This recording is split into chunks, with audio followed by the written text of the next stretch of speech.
Assalamualaikum warahmatullahi wabarakatuh. Perkenalkan, nama saya Safisar Putriarin dari kelas 12 IPA. Di sini saya akan menjelaskan tentang teori peruangan kota, yaitu teori inti ganda. Teori inti ganda adalah model ekologi kota yang dibuat oleh Count C. Harris dan Edward Ullman pada tahun 1945.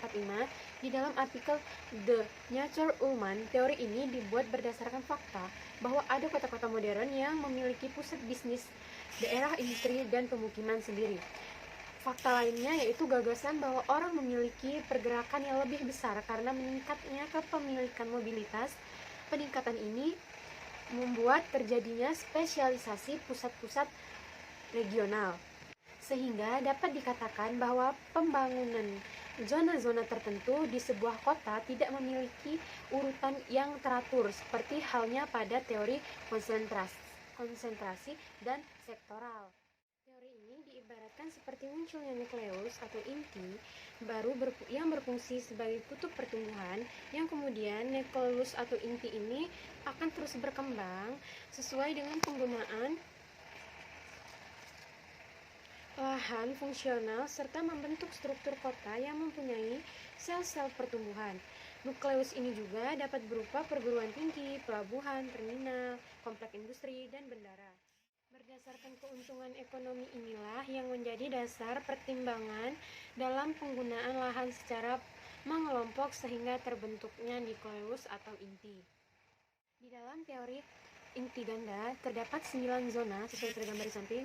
Nah, di situ yang pertama, zona pertama itu warna biru tua, yaitu Central Business District atau CBD. Sama halnya teori konsentrasi dan sektor, zona ini merupakan pusat kota yang menampung sebagian besar kegiatan kota.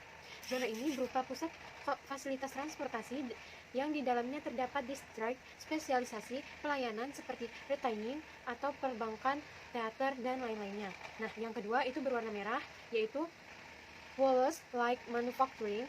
Nah, oleh karena keberadaan fungsi sangat membutuhkan jasa angkutan besar, maka fungsi ini banyak mengelompokkan sepanjang jalan kereta api dan dekat dengan CBD. Zona ini tidak berada di sekeliling zona 1, tetapi hanya berdekatan saja.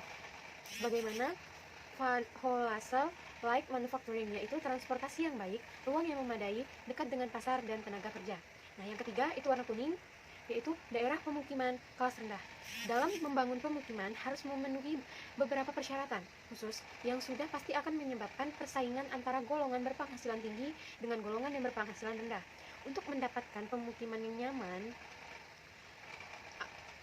sudah pasti bakalan golongan penghasilan tinggilah yang akan mendapatkan tempat yang nyaman, dan golongan berpenghasilan rendahlah yang akan mendapatkan tempat yang kurang nyaman. Zona ini biasanya berada di dekat kawasan industri seperti pabrik dan lain-lainnya. Selanjutnya, yang keempat itu yang berwarna hijau, itu daerah pemukiman kelas menengah. Tergolong lebih baik dari zona ketiga, baik itu dari segi fisik maupun dari penyediaan fasilitas kehidupan. Penduduk yang tinggal di sini biasanya itu mempunyai penghasilan yang lebih tinggi daripada penduduk yang ada pada zona 3. Nah, selanjutnya yang kelima, yang berwarna pink, yaitu daerah pemukiman kelas tinggi. Hanya golongan penduduk yang berpenghasilan tinggilah yang mampu memiliki lahan dan tempat tinggal di daerah sini. Lokasi ini relatif jauh dari CBD. Nah, yang keenam itu yang berwarna biru muda, yaitu heavy manufacturing. Nah, ini merupakan tempat industri atau pabrik dalam skala besar. Dalam zona ini banyak mengalami permasalahan pencemaran lingkungan seperti pencemaran udara, pencemaran polusi, macet, dan sebagainya. Sehingga kenyamanan yang ada di tempat ini itu tidak baik. Namun, di daerah ini terdapat banyak dan berbagai lapangan pekerjaan, sehingga wajar jika apabila kelompok penduduk yang berpenghasilan rendah tinggal dekat dengan zona ini. Nah, untuk yang ketujuh itu yang berwarna ungu tua, yaitu business district lainnya. Nah, di sini zona ini ada untuk memenuhi segala macam kebutuhan dari zona 4 dan 5, dan akan menarik fungsi-fungsi lainnya untuk berada di dekatnya, yang memungkinkan nantinya zona ini akan berkembang dan membentuk pola tata ruang yang berbeda. Nah, untuk yang kedelapan itu yang berwarna hijau muda, zona tempat tinggal di daerah pinggiran. Sebagian besar penduduk di sini bekerja di pusat kota, dan zona ini semata-mata hanya digunakan untuk tempat tinggal saja. Tetapi dengan seiring berjalannya waktu, lama-kelamaan zona ini tuh berkembang dan menarik fungsi lainnya seperti pembelanjaan, perkantoran, dan sebagainya.